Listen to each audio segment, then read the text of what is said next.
Brand South Africa is hoping the thousands of people from this country who live and work in the UAE will form a community that will last beyond Expo 2020 Dubai.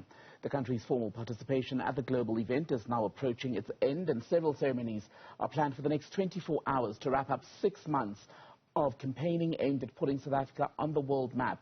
Tonight, our team is at the closing dinner hosted by Global South African Network. That's in Dubai. Ayanda Nyathi is there for us. And Ayanda, what is the plan for the rest of the evening?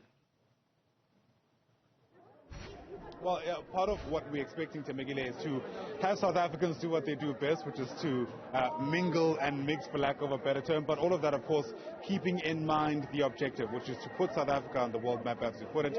Hopefully through collaboration, hopefully through, I guess, making sure that there's some kind of synergy with the South Africans that exist here in the United Arab Emirates. And I guess that brings into sharp focus questions around what Global South Africans Network actually does. I'm standing next to Thebe Ikalafeng. He is a South African himself, who I bumped into here at the UAE. He'll be able to explain it better than I can. And Thebe, it's great to speak to you all the way here in Dubai. Thanks very much indeed for making time. Thank you so much. Now, you're here in your, I guess part of it is you being here in your personal capacity, but you also know a lot about what Brand SA is trying to achieve here. Speak to us about how they're trying to do that with the Global South Africans Network in mind.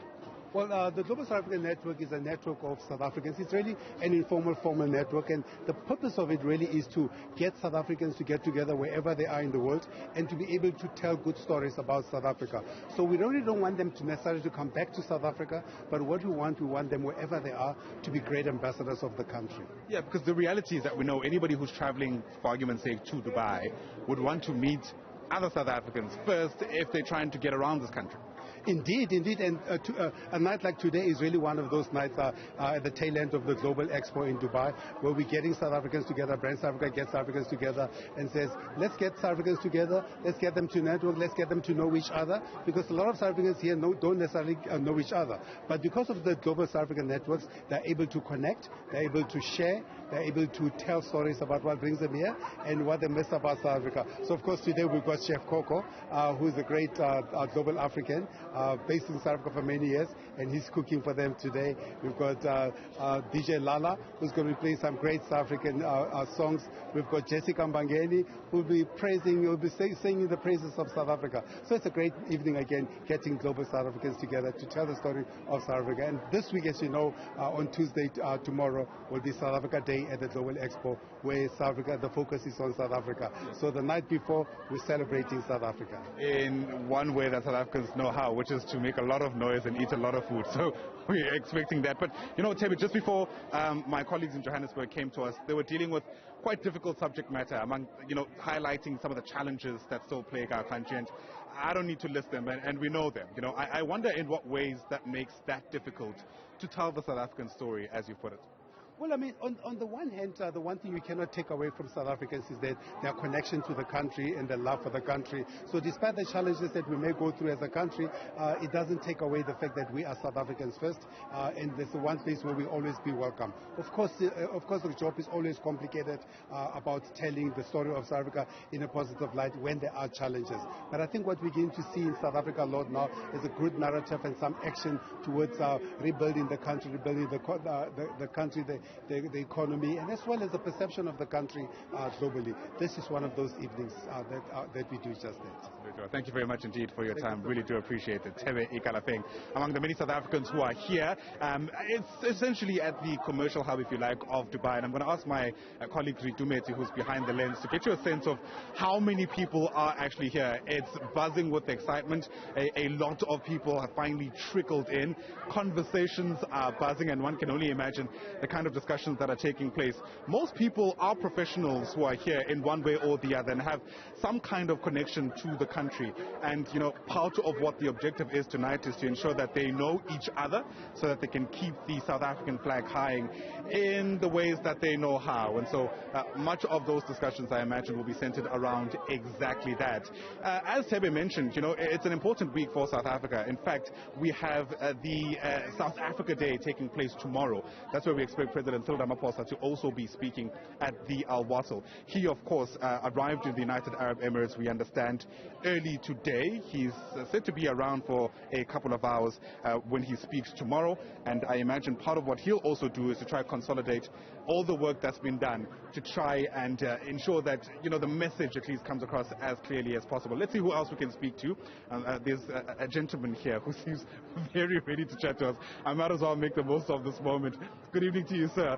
We're live on Newzroom Afrika. Thanks very much indeed for speaking to us. I imagine you among, because today is not just about South Africa, it's also about the friends of Africa who come together to create some kind of community. I imagine it's in that breath that you're also here. Well, look, I could not miss this event. This is really South Africa celebrating. It's a South African brand. I am a big fan of the South African brand. And the fact that here in the middle of Dubai, you're actually showing to the rest of the world that South Africa has a very strong brand. This is the moment for us to be here as African to support South Africa. Absolutely. And speak to me about what you think not only South Africa, but perhaps the continent has to offer at a place like this. Many people will be quick to point out where things aren't going right, but there's obviously space to speak about where things are going very right. Well, first of all, it is really important that we tell our own stories as Africans. And the fact that we come to Dubai and other parts of the world and say this is what the Africa we want the rest of the world to know, that itself, it's a good starting point. I think that what we also want to know about the rest of Africa, yes, we get some problems, but there's also some great stuff that are happening in the continent in terms of places to go, places to invest. And I think a place like Dubai, it's the best place to showcase what South Africa has to offer. And hopefully the rest of Africa, I am Senegalese, will learn from the South Africans to put the African brand out there so the rest of the world knows that Africa has so much to offer. Thank you so much for your time. Really do appreciate it. And I can see you enjoying your drink there, so I appreciate the indulgence. So there you have it, really just a snapshot of the sentiment, if you like, of the people who've converged here, hoping to drive home that message, as I've mentioned earlier on. And I imagine part of the objective, a good measure of whether or not Expo 2020 Dubai has been successful, is seeing whether or not the relationships that were formed here are able to outlive the Expo itself. By the way, Ayanda, I don't think you're allowed to interrupt anyone who's having a drink unless you're going to buy them another. But anyway, you are one of the few people who was at Expo when it opened late last year. You're now there at the end. How would you say things have shifted, if at all, in terms of the focus from the various countries and what's actually on display? It's an incredibly important question, that, especially because you might remember Expo itself, the life of the exhibition was threatened by the pandemic as a whole.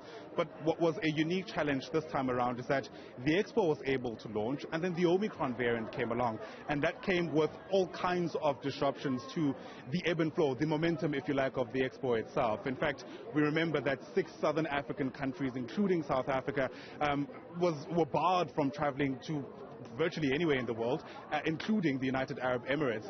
Ironically, part of our own members of the team who are covering that leg of the Expo had difficulties getting back home. So that, without a doubt, certainly shifted the center. In fact, many people who had taken part in the exhibition itself will tell you that there was a lull, and the challenge thereafter was to try and bring back the excitement, which certainly has returned. But for the most part, you certainly get the sense that the kind of exhibitions that have stood the test of time are those that have been able to offer their patrons something to take home with them, whether in the form of great storytelling, in the form of things to hold on to.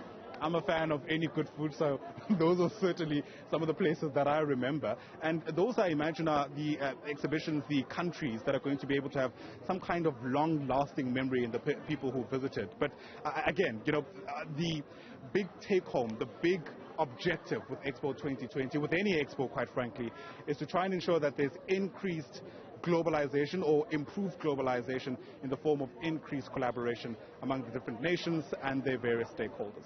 Ayanda Nyathi, will let you get back to your reporting and partying in Dubai. Brand SA putting forward a showcase tonight, wrapping up what's been a 6-month campaign by South Africa at Expo 2020 Dubai. Ayanda will keep you across all the developments as we go into the new week. We're expecting tomorrow an address by President Cyril Ramaphosa, who is in Dubai today.